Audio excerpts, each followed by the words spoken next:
Isaí y me acompañarán hoy a través de la historia de la Guerra de Castas, que ocupa de 1847 a 1901. Después de la independencia nacional, en que cambia la política y el sistema del área maya, sufrió muchos levantamientos de armas. Una de estas fue la Guerra de Castas. Así fue denominado el movimiento de los nativos mayas del sureste y oriente de Yucatán. El movimiento dio inicio en junio de 1847 contra los criollos y mestizos.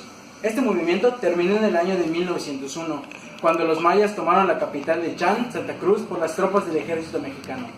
Para saber mucho más de este tema, viajemos hasta Campeche para hablar con el investigador Marco Camo. Marco, te escuchamos. Luego que sí, Isaí, nos encontramos aquí en Campeche. Tengan muy buenas tardes todos. Como sabemos, los mayas que ocupaban los territorios de Campeche, Quintana Roo y Yucatán estaban sometidos a una religión y cultura durante 300 años luego de la conquista. Los indígenas nacían y morían en las haciendas donde hacían trabajos pesados y con un sueldo muy pobre por los hacendados. Al igual que compraban sus alimentos a precios altísimos, muchas veces hacían que se adeuden para nunca poder terminar de pagar sus alimentos. Regresamos contigo, Isaí. Bueno, pues muchas gracias, Marco. Y así como dice Marco, los indígenas estaban bajo el control de los españoles, pero ya estaban hartos de este maltrato y de los sueldos tan pobres. Pero, ¿cómo fue que decidieron rebelarse? Pasamos con Daniel Akey, que se encuentra en Yucatán. ¿Daniel? Sí, Isaí. Sí, dicen que los mayas se levantan en Yucatán en parte de la precaria vida que llevaban estos a lo largo de su vida. Al ver la desigualdad social y la pobreza que tenían, decidieron dar fin a su esclavitud y se levantaron en armas contra los criollos en junio de 1847.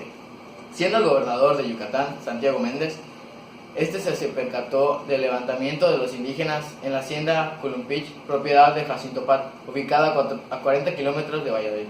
El líder maya principal fue capturado para así evitar el levantamiento y fue ahorcado en Valladolid, en Plaza de Santa Ana. Volvemos contigo, Isaí. Sí, Daniel. Sí, como decía. Pero para complementar esta información sobre la Guerra de Castas, viajamos hasta Quintana Roo, donde nos encontramos con el investigador Irving López. Irving, estamos contigo. Sí, bueno, Isaí. Aprovechando las experiencias y armas de guerras anteriores, mantuvieron resistencia a Antonio López de Santa Anna, que fue a forzar la reunificación de la península del país. En esta guerra, los mayas fueron importantes para la resistencia, luego de que estos tres líderes indígenas, que son Manuel Antonio Ay, Cecilio Chi y Jacinto Pat, planearon un movimiento que era la guerra, que siguió su curso, y los indígenas rebeldes se adueñaron de una parte de la península. Pero todo esto no duró mucho, ya que llegando la época de lluvia, los mayas volvieron para plantar su siembra y hacer sus rituales. Al llegar a esta época, el gobierno de México le dio 100,000 pesos y apoyo militar, y así se reincorporó a México la península el 17 de agosto de 1848. Volvemos contigo, Isaí.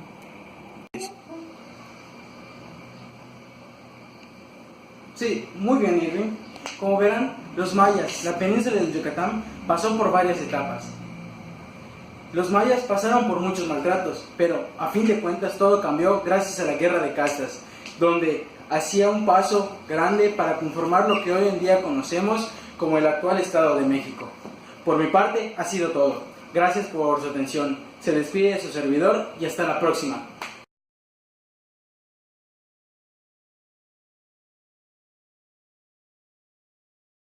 Su servidor. Hoy continuaremos con la cobertura. Estos últimos días han sido programas especiales, en donde hablaremos sobre la historia de México, en la cual influía nuestro hermoso estado de Yucatán. Como les iba diciendo, hoy continuaremos con el reportaje. Esta vez la programación tratará de los tiempos de bonanza y riqueza que vivió México, en lo particular Yucatán, por supuesto, cuando Porfirio Díaz ocupó la presidencia mediante el plan de Tuxtepec, el cual fue una declaración que buscaba destruir el gobierno de Sebastián Lerdo de Tejada. Fue elaborado por Porfirio Díaz y anunciado el 10 de enero de 1876, en el municipio de Villa de Ojitlán, de San Lucas Ojitlán, Tuxtepec, Oaxaca. Pero para adentrarnos más en el tema, les dejamos con nuestro investigador Marco González. Marco. Hola, ¿qué tal, Isaí? Muy buenas tardes, tengan todos ustedes. Bueno, para comenzar, la información fue muy amplia refiriéndose a los antecedentes de este, y cabe recalcar que no fui el único que investigué, ya que mis compañeros también tuvieron participación. Colaboramos como el equipo laboral que somos. Sin más preámbulos, aquí está la información. Los antecedentes de este tema fueron varios, sin embargo, el principal fue el plan de Tuxtepec, antes mencionado por mi compañero José Villegas. En el plan hubieron dos personajes principales, el malo y el bueno. Quiero decir con esto que Porfirio Díaz, el malo, con este plan quiso y logró derrocar el gobierno de Sebastián Lerdo de Tejada, el bueno, y tan bueno, claro, más bien era la víctima. Y vaya que no fue tan malo don Porfirio Díaz, ya que no jugó limpio en las elecciones. Tienes mucha razón, Irving. Ahora los dejo con nuestro compañero que les informará qué tan pillo fue don Porfirio. Por supuesto, claro que fue un pillo, puesto que usó la fuerza contra todos sus enemigos políticos, ya que su simpatía no le ayudó mucho. Y pues, después de su jugarreta, al llegar al poder puso como excusa que los demás no sabían cómo manejar el país, con su famosa frase: valía más prevenir desorden que combatirlo después de haberlo estallado. Aunque no todo fue malo, porque después de que llegó sucedieron acontecimientos que ayudaron por completo a Yucatán. Ahora pasaremos con nuestro reportero Daniel Aque, quien nos hablará de lo que trajo la llegada de Porfirio Díaz a la película. Muy buenas tardes. Buenas tardes. Buenas tardes. Sí, bueno, muy buenas tardes. Y sí hubo cosas buenas para Yucatán. Cuando Díaz se hizo presidente, los hacendados yucatecos estaban a escasos años de convertir a nuestro estado en uno de los más ricos de la república. Solo que las ganancias se concentraban en algunas cuantas familias, que se consolidaron como un grupo oligárquico.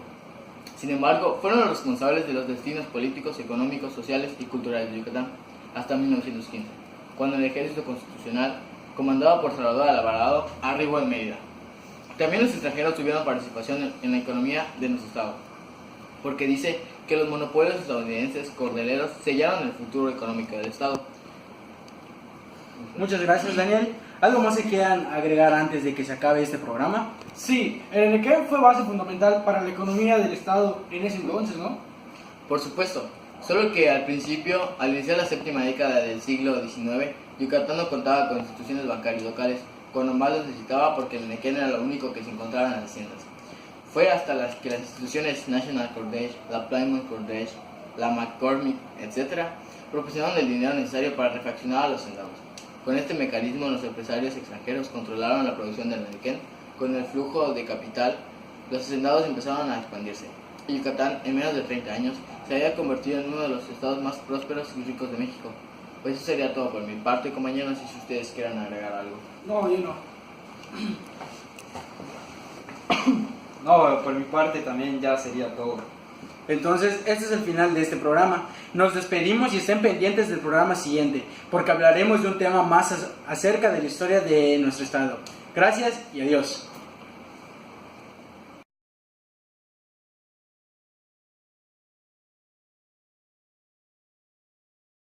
Buenas tardes, señoras y señores. Hoy es el último programa de la cobertura que se hizo acerca de la historia de nuestro país, y en los últimos programas más enfocados en el estado de Yucatán, nuestro estado.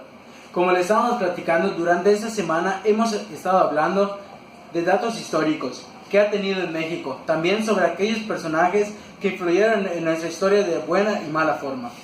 Hay que reconocer que nuestra cobertura fue realizada correctamente por nuestro equipo, ya que estuvieron en ciertos lugares distintivos. Sin ellos no hubiésemos podido tener la información detallada de los temas que abordamos. Hoy, por ser nuestro último programa, dialogaremos en el foro con los investigadores sobre la información que buscaron acerca de lo que hablaremos hoy. Y bueno, para continuar les dejaré con nuestro investigador Marco González. Muy buenas tardes, Isaí. Muy buenas tardes a todos ustedes que están en casa.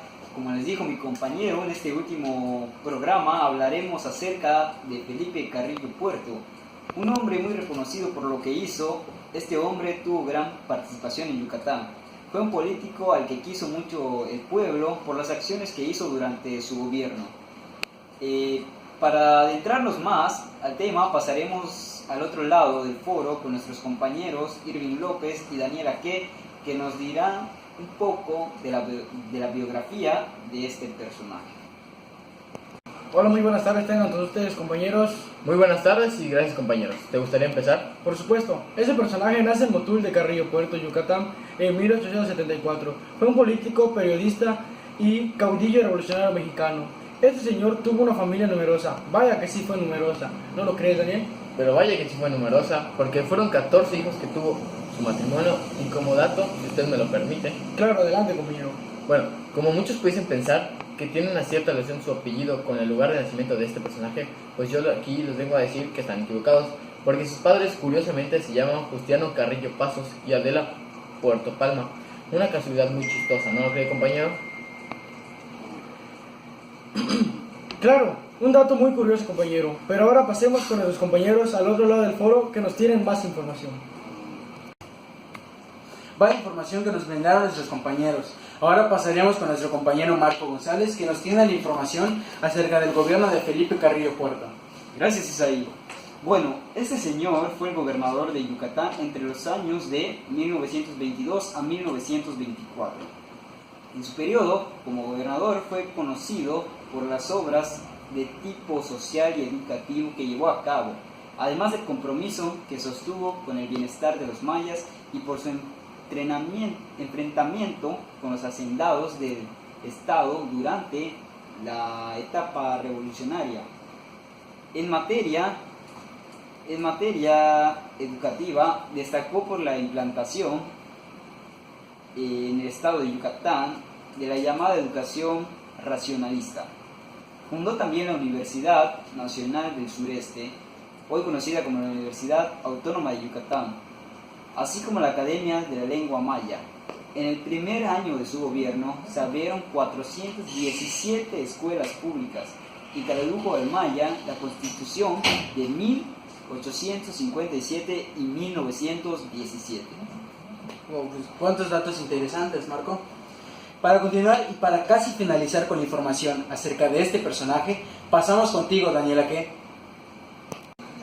Claro que sí, Said. Durante su gobierno se repartieron 664.835 hectáreas, con las que se beneficiaron más de 30.000 familias. Impulsó la construcción de caminos para unir a la población y facilitar el acceso a los centros arqueológicos, cuya restauración inició durante su administración.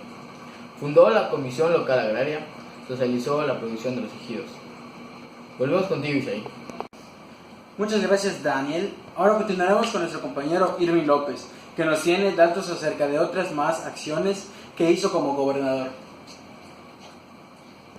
Hubieron más acciones por parte de Felipe como gobernador. Entre ellos está que fijó el salario mínimo de la ciudad de Mérida. También promulgó leyes de prevención social, del trabajo, del inquilinato y del divorcio. Al igual que declaró de interés público la industria enequenera, reduciendo la producción de fibra e impulsó la liga de mediados y pequeños productores de Nequem, lo que representó un enfrentamiento directo con los hacendados enequeneros. Vuelvo contigo, Isaí. Bueno, pues muchas gracias, Irving. Marco, ¿algo más que quieras agregar? No, ha sido todo por mi parte y por la parte de mis compañeros. Bueno, pues de acuerdo, pues como todos tienen un fin, damos por terminado nuestra cobertura especial. Agradecemos de primera mano a nuestros compañeros que viajaron e investigaron muchas fuentes para traerles a ustedes. Y por supuesto, gracias a usted, señor televidente, por sintonizarnos todo el tiempo. Nos vemos en un nuevo programa. Hasta la próxima.